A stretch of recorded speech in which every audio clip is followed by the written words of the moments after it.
So I'm obsessed with the movie The Matrix. And when I say obsessed, I really think it is the perfect metaphor for the human condition.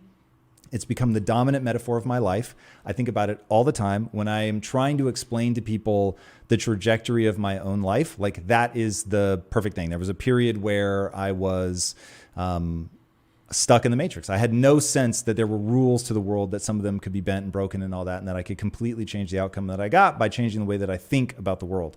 And so you said that the Matrix and other movies like that are a metaphor for something that is real.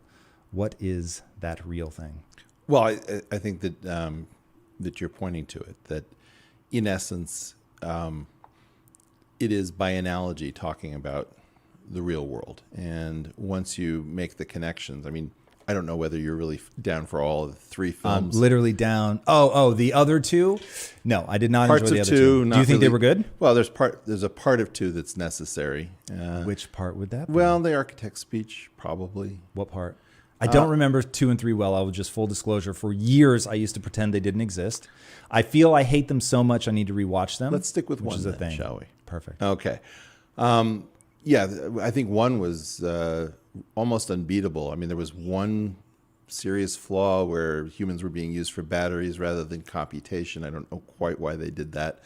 But the way I saw it was that it was talking about the very real state of our world, in which we are expected to believe some sort of cradle-to-grave illusion, the world that has been pulled over our eyes. And by turning it into a sci-fi context, they were able to talk about it very directly. And you see this, for example, in Islam, where everybody understands what the metaphors are, and that there are certain ways that you can bring up very dangerous topics through indirection.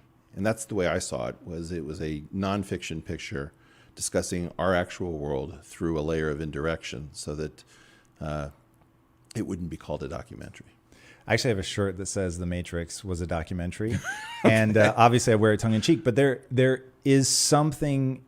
So my whole bent in life is that, and I probably take a far more simplistic approach than you do. And I actually want to talk to you about how consciousness comes into being, which normally I'm not interested in, but I think you might have some interesting insights. But when I think about the fact that what we're looking at really is a virtual interpretation of the stimulus coming into our brain. And it was David Eagleman who first gave me the way to think about it. And he said, think of it this way.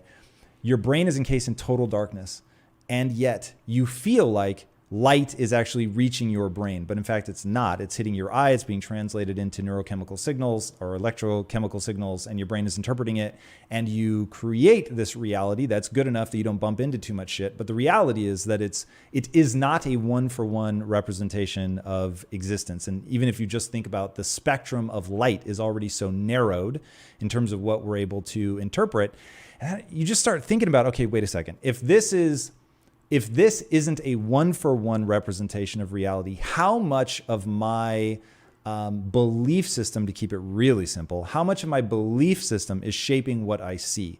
And that was like the first thread that I started to pull at. And then it was, the brain is plastic, and you can actually change the physical structures and function of your brain. And that was all coming to me at a time where I felt hopelessly lost.